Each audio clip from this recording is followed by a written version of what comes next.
चलिए क्वेश्चन आपको बताना है कि महात्मा गांधी ने निम्नलिखित में से किसे अपना राजनीतिक गुरु माना था। चलिए यहाँ पर जवाब देना है कि महात्मा गांधी ने निम्नलिखित में से किसे अपना राजनीतिक गुरु माना था। 95 के ऑप्शन में से राइट क्या हो जाएगा। देखिए 95 का जवाब इनमें से काफी लोगों ने जवाब दे भी दिया है। यहाँ पर आपके गोपाल कृष्ण गोखले इसका राइट आंसर हो जाएगा। बी नंबर गोपाल कृष्ण गोखले आपका जवाब राइट हो जाएगा। आगे बढ़ते क्वेश्चन दिया गया है कि रंग भेद के कारण महात्मा गांधी को किस वर्ष दक्षिणी अफ्रीका के पीटर्सबर्ग रेलवे स्टेशन में प्रथम श्रेणी के रेल डिब्बे से सामान सहित बाहर फेंक दिया गया था। ये कब फेंका गया था ये बताइए। आपका जवाब इनमें से राइट आंसर क्या हो जाएगा। देखो आपके सिलेबस में ये टॉपिक दिया गया है भारतीय इतिहास से संबंधित जो आपका है, ठीक है, भारतीय एवं राष्ट्रीय आंदोलन। यही सबसे ज्यादा टॉपिक आपके एग्जाम में पूछा जाएगा, यही आपका मेन सिलेबस में आपका यही है। अब इसी के अंतर्गत गांधी जी या कोई आंदोलन या भक्ति आंदोलन सब कुछ इसी सीरीज में आपका निपटारा हो जाएगा, ठीक है ना। तो चलिए तो देखिए यहाँ पर 96 का जो ऑप्शन बनेगा वो डी हो जाएगा। आपके 1893 इसका आंसर राइट हो जाएगा। कौन सा 1893। देखिए काफी लोगों ने जवाब दिया है, मतलब काफी अच्छी तैयारी यहाँ पर है। ऑप्शन बने आपका डी नंबर। आगे बढ़ते क्वेश्चन आपसे अगला पूछा गया है कि महात्मा गांधी ने सत्याग्रह सभा की जो स्थापना की थी वो कब की थी। महात्मा गांधी ने सत्याग्रह सभा की स्थापना जो किया था वो कब किया था। यहाँ पर आंसर लॉक करना है।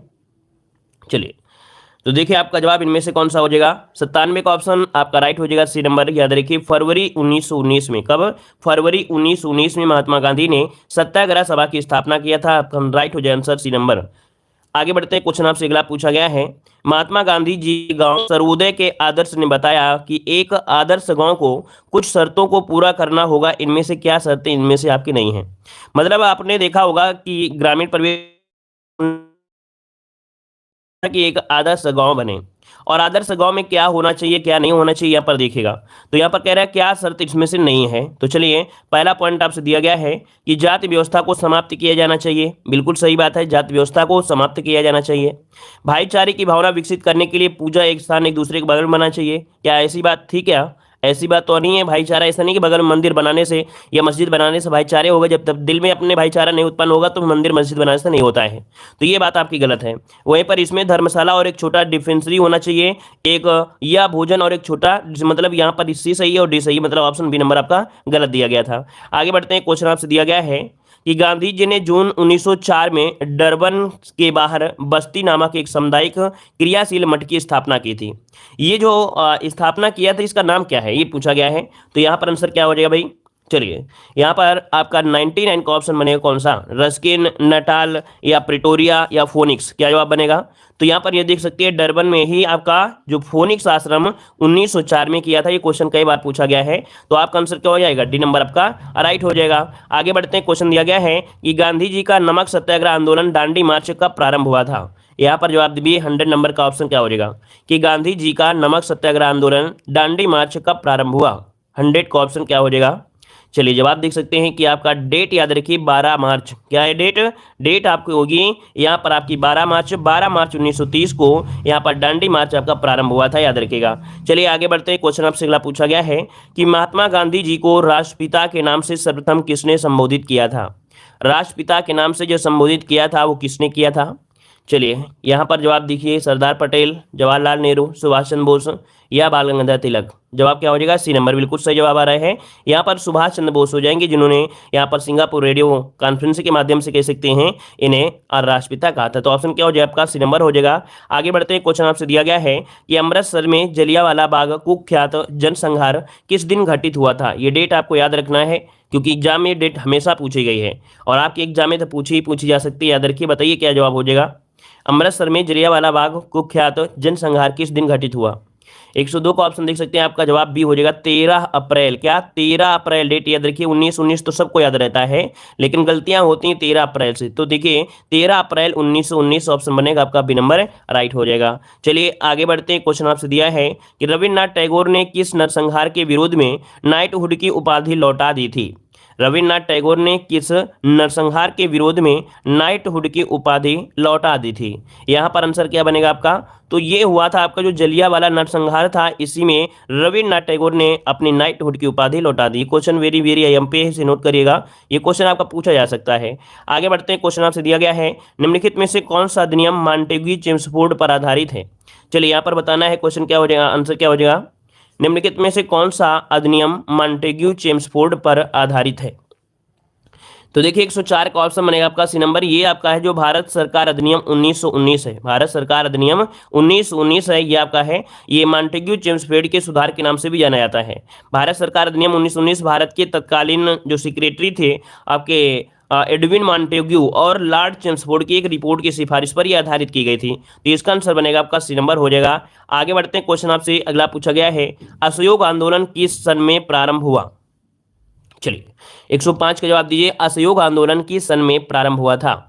यहाँ पर देखिए आपका जवाब क्या हो जाएगा, 19 हो जाएगा या 20 में हो जाएगा, 20 नंबर। देखिए यहाँ पर ऑप्शन जिसका आ रहा है कौन सा, बी नंबर, वो आपका राइट हो जाएगा, 1920 में आपका जवाब इनमें से राइट हो जाएगा, ठीक है ना। चलिए, और यहाँ पर जो आंदोलन, जब असहयोग आंदोलन चलाया गया था तो आंदोलन के दौरान विद्यार्थी ने सरकारी स्कूल और कॉलेज में जाना छोड़ दिया था, वकीलों ने अदालत में जाना से मना कर दिया था, काफी बड़ा आंदोलन हो गया था। ऑप्शन बने आपका बी नंबर। आगे बढ़ते हैं, क्वेश्चन आपसे अगला पूछा गया है, कह रहा आपसे चौरी चौरा घटना कब हुई थी। चलिए भाई, चौरी चौरा घटना कब घटित हुई थी, यहाँ पर आंसर आपका राइट क्या हो जाएगा। तो देखिए 106 की अगर हम बात करते हैं तो ऑप्शन क्या बनेगा, यहाँ पर आपके 1922 में, वो भी आपका कौन सा हो जाएगा, बी नंबर, 4 फरवरी 1922 हो जाएगा। हाँ, इसके पहले आपको 5 फरवरी बहुत बुकों में दिया गया होगा, लेकिन पिछले वर्ष जब आपके योगी जी ने काफ़ी दिन तक वहाँ पर मेला भी लगा रहा था, तो आपको अब गूगल में भी अपडेट कर दिया गया है हर जगह, क्योंकि बहुत कन्फ्यूजन हुआ करता था। तो अब आपको हर जगह लगभग देखा जाए 98% जगह में अब अपडेट हो चुका है आपका 4 फरवरी, ठीक है। तो 4 फरवरी 1922 को ब्रिटिश भारत में तत्कालीन संयुक्त जो प्रांत था, तो गोरखपुर जिले में, कहाँ पर, गोरखपुर जिले में। तो ऑप्शन क्या बनेगा, बी नंबर आपका राइट हो जाएगा। इसमें से 22 पुलिसकर्मियों को जिंदा जला दिया गया था। कितने, 22 पुलिसकर्मियों को। तो ये भी याद रखिए, कितने पुलिसकर्मी, आपके 22। आगे बढ़ते हैं, क्वेश्चन आपसे अगला पूछा गया है, दिया गया है साइमन कमीशन का विरोध करते हुए पुलिस हमले के कारण किस राष्ट्रवादी नेता की मृत्यु हो गई।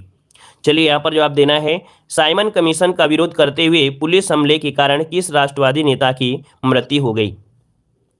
चलिए देखिए एक बार जवाब इनमें से क्या हो जाएगा साथ में। तो इसका राइट आंसर आपका जो बनेगा वो आपका बनेगा यहाँ पर आपका सी नंबर, लाला लाजपत राय, जिसका आंसर आ गया है, बिल्कुल राइट आपका है, लाला लाजपत राय आपका जवाब राइट हो जाएगा। ये साइमन कमीशन का विरोध कर रहे थे, जिसने पुलिस ने लाठीचार्ज कर दिया था और इसी की वजह से मृत्यु हो गई थी। अगला क्वेश्चन आपसे यहाँ पर आपसे दिया गया है, चलिए आपसे कह रहा है, सविनय अवज्ञा आंदोलन की शुरुआत के पहले वायसराय को गांधी जी का 11 सूत्री चेतावनी दिया गया था। इसके संदर्भ में क्या आपका सही दिया गया है। तो देखो यहाँ पर जो 11 सूत्रीय आपका चेतावनी थी, वो चेतावनी थी क्या, इसमें से क्या सही है क्या गलत है, ये आपको यहाँ पर देखना है। तो देखो पहला पॉइंट आपको दिया गया है कि रुपया डॉलर विनिमय दर को कम करना, यहाँ पर ये दिया है, जो कि पॉइंट आपका सही नहीं है। यहाँ पर है भू राजस्व में 50% की कमी करना, ये वाला पॉइंट आपका यहाँ पर सही है, दूसरा आपका सही है। फिर कह रहे हैं राजनीतिक कैदियों को रिहा कर देना, जो राजनीतिक क्रांतिकारी थे, उपद्रव कर रहे थे या कह सकते हैं संघर्ष कर रहे थे, जेल में बंदी बना लिया था, तो उनको रिहा करने की बात, मतलब यहाँ पर आपका ये भी सही है, मतलब ऑप्शन बनेगा आपका कौन सा, बी नंबर हो जाएगा, 2 और 3 इसका आंसर राइट हो जाएगा, ठीक है ना, क्लियर हो गया है। और जो लॉर्ड इरविन थे, उन्होंने गांधी जी के इस सूत्र को ध्यान नहीं दिया था, ठीक है, और इसी वजह में से क्या हुई, निराशा आई, गांधी जी ने दांडी यात्रा स्टार्टिंग कर दिया था, ठीक है। चलिए आगे बढ़ते हैं, क्वेश्चन आपसे अगला पूछा गया है, निम्नलिखित में से किसने सभी 3 गोलमेज सम्मेलन में भाग लिया। निम्नलिखित में से किसने सभी तीनों गोलमेज सम्मेलन में भाग लिया। चलिए भाई क्या जवाब हो जाएगा, तो यहाँ पर देख सकते हैं आपका जवाब आ रहा है डी नंबर, जो कि बिल्कुल सही है आपका जवाब। यहाँ पर हो जाएगा आपका D number, V R Ambedkar, ठीक है, वी आर अम्बेडकर। अच्छा, हमने आपको ये भी पॉइंट बताया था कि मान लो कि वी आर अम्बेडकर ऑप्शन में नहीं है, क्योंकि आपने हमेशा ये रट लिया है, तो आपके दिमाग में हमेशा रटा रहेगा कि वी आर अम्बेडकर। लेकिन एक साथ में और इनके थे, वो कौन थे जो अम्बेडकर की तरह वो भी 3 गोलमेज सम्मेलन में भाग लिए थे। तो देखो यहाँ पर 3 मेज गोल सम्मेलन में आपके तेज बहादुर सप्रू भी याद रखा करें, है ना, क्योंकि ऐसा होता है कि जैसे जिसका बोलवाला होता है उसी का रट लेते हैं, बोलते हैं वही हैं, है ना, और छोटी छोटी चीज़ें भूल जाते हैं। तो याद रखिए तेज बहादुर जो सप्रू थे, ठीक है, तेज बहादुर जो सप्रू थे, ये भी इसमें से आपके शामिल थे, याद रखिएगा। वहीं पर अगर हम बात करते हैं महात्मा गांधी की, तो महात्मा गांधी कौन से, तो द्वितीय गोलमेज सम्मेलन में यहाँ पर भाग लिए थे, ठीक है। चलिए आगे बढ़ते हैं, क्वेश्चन आपसे अगला पूछा गया है, जवाहरलाल नेहरू के नेतृत्व में मुस्लिम लीग अंतरिम सरकार में कब शामिल हुई। अर्थात जो मुस्लिम लीग थी वो अंतरिम सरकार में कब सम्मिलित हो गई थी। यहाँ पर आंसर क्या बनेगा, तो आंसर बनेगा आपका 24 अक्टूबर, याद रखें 24 अक्टूबर 1946 को ये आपकी मुस्लिम लीग थी, ये अंतरिम सरकार में आपकी सम्मिलित हो गई थी। ऑप्शन बनेगा आपका यहाँ पर सी नंबर राइट हो जाएगा। आगे बढ़ते हैं, क्वेश्चन आपसे अगला पूछा है, मुस्लिम लीग के लाहौर सत्र में पाकिस्तान की मांग की गई थी। चलिए, पाकिस्तान के लिए जो मांग की गई थी, ये की गई थी 1940 में जो आपका हुआ था, है ना। यहाँ पर आंसर जो आपका है सी नंबर राइट हो जाएगा। और मोहम्मद अली जिन्ना ने मुस्लिम लीग के लाहौर अधिवेशन में ये पाकिस्तान की मांग की थी। किसने? आपके मोहम्मद अली जिन्ना, याद रखिए मोहम्मद अली जिन्ना, ठीक है। तो नोट कर लीजिए, इन्होंने मांग किया था। अगला क्वेश्चन आपसे यहाँ पर दिया गया है, कह रहा आपसे 16 अगस्त 1946 को प्रत्यक्ष कार्यवाही दिवस मनाया गया। तो ये बताइए किसके द्वारा मनाया गया था? ये मनाया गया था, किसके द्वारा मनाया गया था? चलिए बताना है, हिंदू लीग के द्वारा या मुस्लिम लीग के द्वारा। यहाँ पर देखिए 112 का ऑप्शन क्या बनेगा? बी नंबर हो जाएगा। याद रखिएगा मुस्लिम लीग के द्वारा, मुस्लिम लीग के द्वारा प्रत्यक्ष कार्यवाही दिवस मनाया गया था। डेट भी याद रखिएगा आपका 16 अगस्त 1946, तो लगभग यह रट जाता है, लेकिन यहाँ पर डेट ये गलती हो जाती है क्योंकि एग्जाम में आपसे डेट ही ज़्यादा पूछा जाता है। तो इसका आंसर क्या बनेगा आपका? बी नंबर राइट हो जाएगा। आगे बढ़ते हैं, क्वेश्चन आपसे दिया गया है, यहाँ पर आपका अगला क्वेश्चन दिया गया है, महात्मा गांधी ने भारत छोड़ो आंदोलन कब शुरू किया था? चलिए, महात्मा गांधी ने भारत छोड़ो आंदोलन कब शुरू किया था? यहाँ पर आंसर क्या बनेगा? तो इसका आंसर हो जाएगा आपका बी नंबर, आपके 1942 में। क्या? 1942 में इसका शुरुआत हुई थी। और आपको पता है कि उस समय विश्व युद्ध चल भी रहा था और 8 अगस्त 1942 को इसका प्रारंभ आपका हो गया था, ठीक है ना। और जिसका लक्ष्य था भारत से ब्रिटिश साम्राज्य को समाप्त कर देना, ठीक है। क्लियर हो गया है? मतलब इसकी शुरुआत तो कर दिया था गांधी जी ने, शुरुआत तो इसको कर दिया था गांधी जी ने। कहां से किया था? आपके मुंबई के गोलियारा टैंक से, ठीक है। लेकिन बाद में क्या हुआ? जीरो ऑपरेशन चलाया गया, जिसके तहत जितने भी क्रांतिकारी थे वो क्या कर दिए गए? गिरफ्तार कर लिए गए थे, ठीक है। तो चलिए यहाँ पर आगे बढ़ते हैं। क्वेश्चन आपसे दिया गया है कि महात्मा गांधी जी ने किस आंदोलन के लिए करो या मरो का नारा दिया था? तो भाई करो या मरो का जो नारा दिया वो दिया था कब? तो आपके भारत छोड़ो आंदोलन के समय। मतलब ऑप्शन क्या बनेगा? यहाँ पर आपका बी नंबर हो जाएगा। चलिए आगे बढ़ते हैं। क्वेश्चन आपसे अगला पूछा गया है, यहाँ पर देखिए क्वेश्चन आपसे है कि निम्नलिखित में से किस ब्रिटिश मिशन योजना ने पाकिस्तान की मांग को अमान्य कर दिया था? चलिए, किस ब्रिटिश मिशन योजना ने पाकिस्तान की मांग को अमान्य कर दिया? यहाँ पर आंसर आपका राइट क्या हो जाएगा? तो ये है आपका जो कैबिनेट मिशन आया था। याद रखिए जो आपका कैबिनेट मिशन आया था वो पाकिस्तान की मांग को अमान्य कर दिया। तो इसका आंसर क्या बनेगा? सी नंबर यहाँ पर राइट हो जाएगा। चलिए अगला क्वेश्चन आपसे यहाँ पर आपसे दिया गया है, यार आपसे किसने घोषणा की थी कि 30 जून 1948 तक ब्रिटिश द्वारा भारत को स्वतंत्रता प्रदान कर दी जाएगी? तो ये किया था आपके क्लीमेंट एटली, अर्थात वहाँ के जो कह सकते हैं प्रधानमंत्री थे, तत्कालीन प्रधानमंत्री आपके थे क्लीमेंट एटली ने भारत को 30 जून, कितने? तो आपके याद रखिए 30 जून तक कहा था कि हम आज़ाद कर दोगे, अर्थात गुलामी से आज़ाद करने की घोषणा कर दिया था। हालांकि ऐसा नहीं हुआ और आपको पता है कि भारत को 15 अगस्त 1947 को ही स्वतंत्र कर दिया गया, ठीक है ना। तो इस प्रकार से ये पॉइंट हो गया। और आगे बढ़ते हैं। क्वेश्चन आपसे अगला पूछा गया है, यहाँ पर दिया गया है कि 1947 में लॉर्ड माउंटबेटन द्वारा घोषित भारत और पाकिस्तान के लिए सीमा आयोग के जो अध्यक्ष थे वो आपके कौन थे? वही आपको आपने पढ़ा होगा ज्योग्राफी में कि भारत और पाकिस्तान के बीच एक अध्यारोपित सीमा है, अर्थात एक कृत्रिम रूप से आपकी सीमा है। वो आपकी सीमा आपकी कौन सी है? तो देखो यहाँ पर आपका हो जाएगा रेड क्लिफ, रेड क्लिफ है ना। तो यहाँ पर जो आंसर बनेगा वो आपको बनेगा डी नंबर हो जाएगा। सिरिल रेड क्लिफ द्वारा ही भारत में और पाकिस्तान के बीच क्या किया गया था? यहाँ पर सीमा रेखा आपकी बनाई गई थी, ठीक है। चलिए आगे बढ़ते हैं। क्वेश्चन आपसे अगला पूछा गया है, यहाँ पर देखिए क्वेश्चन दिया गया है, रास बिहारी बोस द्वारा संगठित भारतीय स्वतंत्रता लीग किस संगठन का एक अग्रदूत था?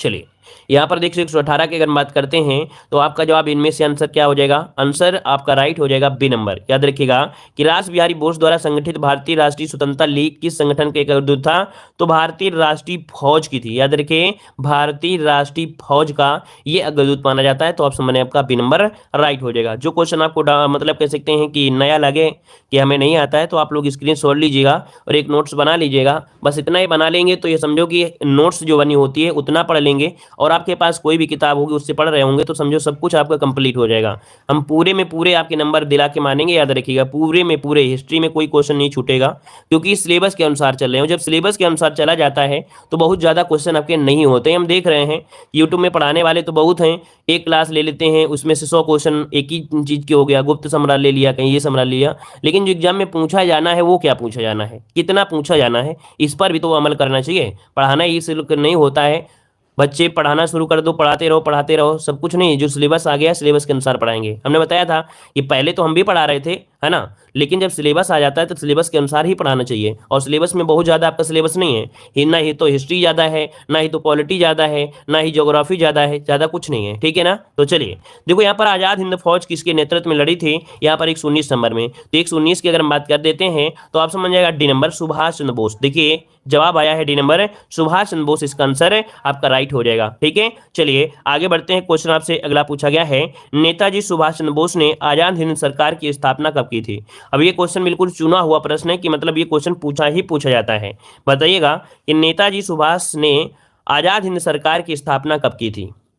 120 का जो ऑप्शन बनेगा इनमें से क्या हो जाएगा, तो हो जाएगा आपके अक्टूबर 1943। याद रखिए यहाँ पर 21 अक्टूबर, ठीक है। यहाँ पर जो आंसर आपका है सी नंबर हो जाएगा 21 अक्टूबर या कह सकते हैं अक्टूबर 1943 में ये आपका है, क्योंकि अभी आपने देखा होगा कि 21 अक्टूबर को, क्या 21 अक्टूबर 2021 को देश भर में आज़ाद हिंद सरकार के गठन की वर्षगांठ आपकी मनाई गई थी, ठीक है ना। तो इससे पता चलता है कि नहीं ये जो आपकी डेट है वो आपकी 21 अक्टूबर ही है। कई ऐसी डेटें हैं जो इतिहास में बहुत जगह गलत बताई गई हैं, लेकिन अब करंट अफेयर में जब मोदी जी या योगी जी या कोई भी क्या उस करते हैं, उद्घाटन करते हैं, शिलान्यास करते हैं, उनसे ये डेट आपका बिल्कुल कंफर्म हो जा रही है, अर्थात जो डाउट है वो क्लियर होते जा रहे हैं, ठीक है। चलिए आगे बढ़ते हैं, क्वेश्चन आपसे अगला पूछा गया है। यहाँ पर क्वेश्चन आ गया है, स्वतंत्र भारत के प्रथम भारतीय व अंतिम गवर्नर जनरल कौन थे। स्वतंत्र भारत के प्रथम भारतीय व अंतिम गवर्नर जनरल इनमें से कौन थे। स्वतंत्र भारत के प्रथम भारतीय देखो दे दिया है, और जब भारतीय दे दे तो आपको बताना क्या है, यहाँ पर बताना है चक्रवर्ती राजगोपालाचारी। हाँ क्वेश्चन ये भी पूछ सकता है कि आपसे ये पूछ सकता है स्वतंत्र भारत के, या पूछ सकता है कि जो आपका भारतीय कह सकते हैं अंतिम गवर्नर जनरल आपके कौन थे, तो आपके यहाँ पर ये थे, लेकिन भारतीय अगर पूछता है तो, ठीक है ना। चलिए, और ये पहले भी आपके थे, स्वतंत्र भारत के प्रथम भारतीय कौन थे, तो यही आपके बनाए गए थे। इसके बाद गवर्नर जनरल काम भी खत्म हो गया था, याद रखिएगा, ठीक है ना। चलिए यहाँ पर आगे बढ़ते हैं, क्वेश्चन आपसे अगला पूछा गया था कि किसने बंगाल में स्थायी उपनिवेश की शुरुआत की थी। किसने बंगाल में स्थायी उपनिवेश की शुरुआत किया, यहाँ पर जो शुरुआत किया था आपके लॉर्ड कॉर्नवालिस। इसका ऑप्शन बनेगा आपका डी नंबर लॉर्ड कॉर्नवालिस, इसका आंसर आपका राइट हो जाएगा, डी नंबर आपका बनेगा, ठीक है। डी नंबर नोट कर लीजिएगा। आगे बढ़ते हैं, क्वेश्चन आपसे अगला पूछा गया है कि चक्रवर्ती गोपालाचारी से पूर्व भारतीय गवर्नर जनरल कौन थे। बस वही बात जो सिंपल सी बात है, यहाँ पर जो आंसर आपका हो जाएगा लॉर्ड माउंटबेटन, है ना। देखो 3 क्वेश्चन बनेंगे, ज्यादा नहीं बनते हैं। ये क्वेश्चन तो ये बनता है चक्रवर्ती राजगोपालाचारी से पूर्व कौन थे, तो वही लॉर्ड माउंटबेटन थे ना, लॉर्ड माउंटबेटन थे। और इनके बाद जस्ट ये बने थे राजगोपालाचारी बने थे, और इनके बाद ये जो गवर्नर वाला काम सिस्टम था वो वहाँ पर खत्म कर दिया गया था, तो आंसर हो जाएगा लॉर्ड माउंटबेटन, ठीक है। चलिए आगे बढ़ते हैं, क्वेश्चन आपसे दिया गया है कि जनवरी 1858 में लॉर्ड कैनिंग तक चले गए और दिल्ली डिवीजन को छोड़कर उत्तरी पश्चिमी प्रांत का गठन किया। मतलब यहाँ पर बताइए क्या हो जाएगा, जनवरी 1858 में लॉर्ड कैनिंग तक चले गए थे। मतलब यहाँ पर जो आंसर भर दें, क्या भर सकते हैं आंसर, अगर हम भर दें यहाँ पर आपका बी नंबर, तो आपका बिल्कुल राइट हो जाएगा। अब यहाँ पर आप पढ़िए कि जनवरी 1858 में लॉर्ड कैनिंग इलाहाबाद तक चले गए और दिल्ली डिवीजन को छोड़कर उत्तरी पश्चिमी प्रांत का गठन किया। तो यहाँ पर आंसर आपका भरा जाएगा, बी नंबर आपका भर जाएगा, ठीक है। आगे बढ़ते हैं, क्वेश्चन आपसे अगला पूछा गया है। यहाँ पर देखिए कितना अच्छा क्वेश्चन आ गया है कि भारत में किस गवर्नर जनरल को स्थायी सुशासन का पिता कहा जाता है। चलिए बताना है, भारत में किस गवर्नर जनरल को स्थानीय स्वशासन का पिता कहा जाता है।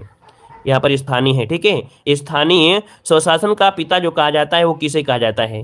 यहाँ पर आपका आंसर क्या बनेगा, लॉर्ड रिपन, बिल्कुल सही जवाब आया है, बिल्कुल सही जवाब है, लॉर्ड रिपन को कहा जाता है। याद रखिएगा, ये आईएमपी बहुत क्वेश्चन है, लेखपाल के लिए समझो लल्लन टॉप वाला क्वेश्चन है बिल्कुल तरीके से, ठीक है। चलिए आगे बढ़ते हैं, क्वेश्चन आपसे दिया गया है, यहाँ पर दिया गया है लॉर्ड डलहौजी ने अवध को कब कब्जे में लिया था। चलिए यहाँ पर देखिए, लॉर्ड डलहौजी ने जो अवध को लिया था वो कब कब्जे में लिया, तो अवध को लिया था 56 में, है ना। मतलब आपका जवाब बनेगा यहाँ पर बी नंबर 1856 में इसे लिया था। इसका आंसर बन जाएगा बी नंबर आपका राइट हो जाएगा।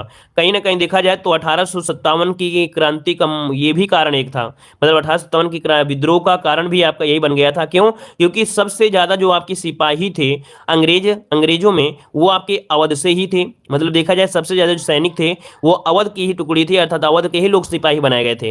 अब अवध के लोगों को ही यहाँ पर ऐसा जुर्म किया गया, तो जितने भी सैनिक थे वो क्या हो गए, अलग हो गए। जब अलग हो गए तो फिर समझो कि विद्रोह तो होना ही होना है। तो कारण कहीं ना कहीं देखा जाए तो बहुत बड़ा कारण ये भी आपका था, ठीक है ना। चलिए यहाँ पर आगे बढ़ते हैं, क्वेश्चन आपसे अगला पूछा है, कह रहा आपसे सिविल सेवा किसके शासनकाल में प्रारंभ की गई थी। चलिए भाई, सिविल सेवा किसके समय में प्रारंभ की गई?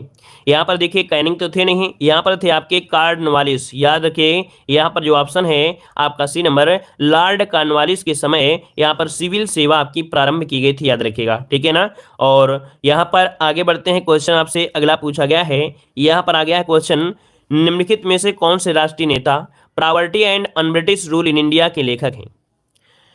इस पुस्तक में इन्होंने इकोनॉमिक्स के बारे में बताया है और कहा है कि 67 के समय, अर्थात कह सकते हैं कि इनकी इनकम जो भारत की नापी थी वो 20 रुपए मापा था, है ना। तो यहाँ पर ये कौन है? आपके दादा भाई नौरोजी हैं, जिन्हें ग्रैंड ओल्ड मैन के नाम से भी जाना जाता है। तो यहाँ पर आंसर बनेगा आपका सी नंबर, इसका राइट हो जाएगा। इनकी पुस्तक बहुत बार पूछी गई है।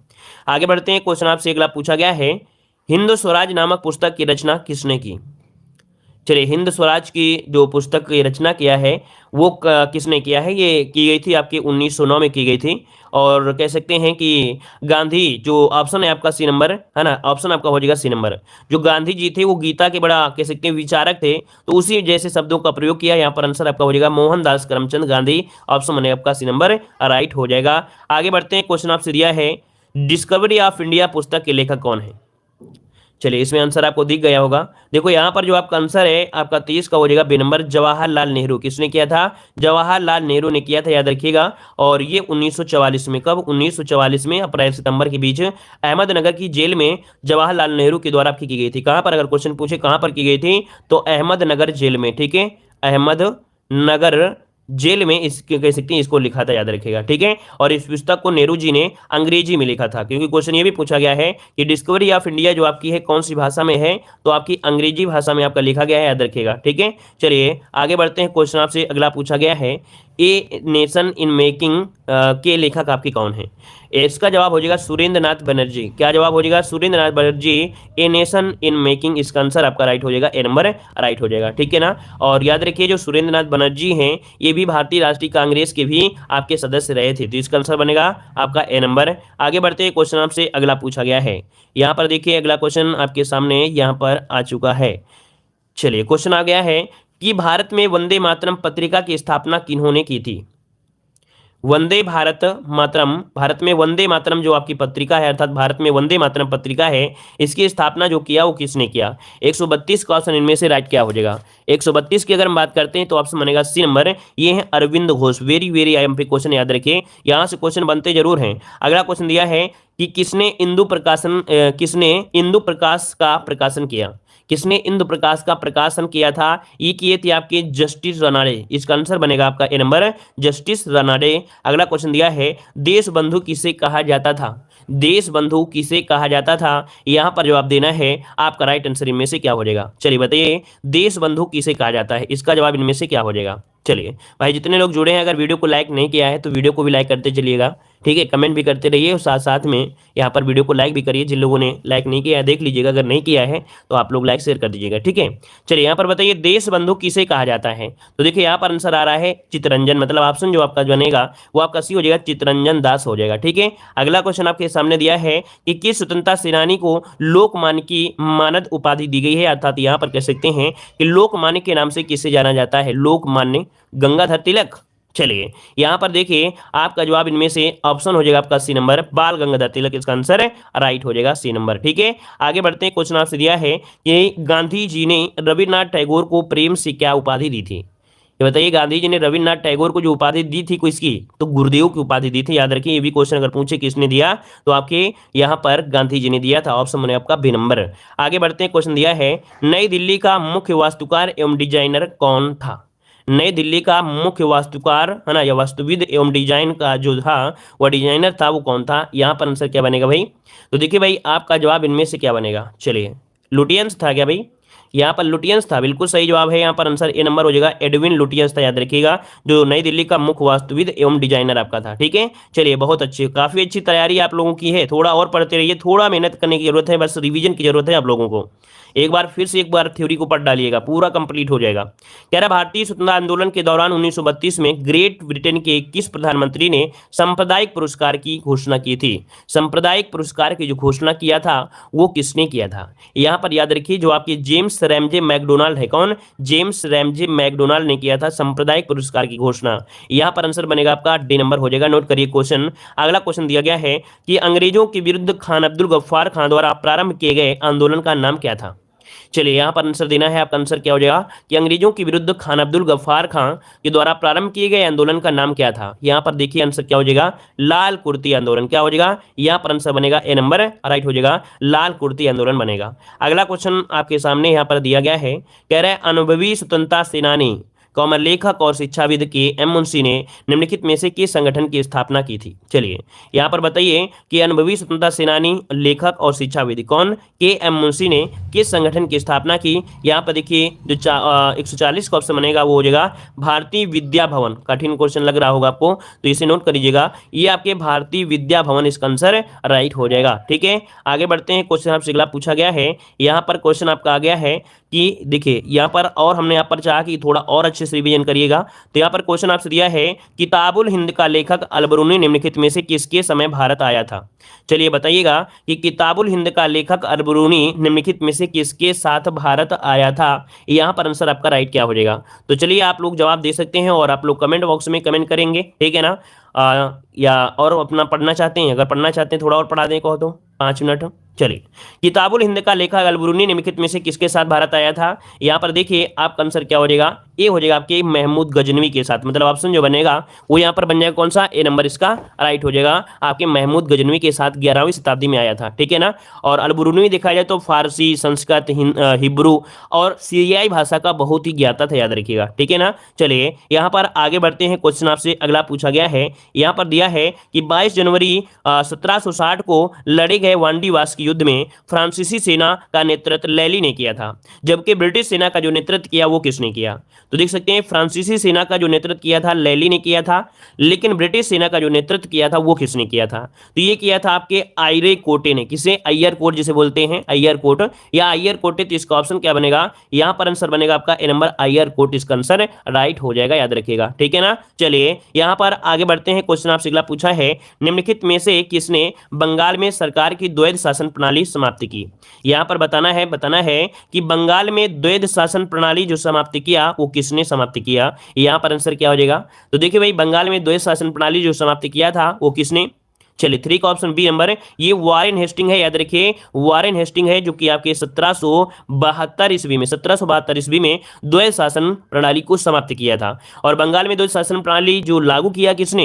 तो आपके रॉबर्ट क्लाइव ने शुरू किया था आपके 1765 में आपके किसने? तो आपके रॉबर्ट क्लाइव ने इसकी स्टार्टिंग की थी। चलिए आगे बढ़ते हैं। क्वेश्चन आपसे अगला पूछा है, निम्नलिखित में से किसने शक्तिशाली सैन्य बलों के एक समूह चहलगामी को समाप्त किया? तो ये बताइए कि चहलगामी को जो समाप्त किया था वो किसने समाप्त किया था? इस प्रश्न का जवाब आप लोग कमेंट बॉक्स में कमेंट करिएगा, ठीक है, क्योंकि हमारी अगली भी क्लास है। चलिए तो धन्यवाद सभी को, जय हिंद, सभी को वंदे मातरम। अगली क्लास में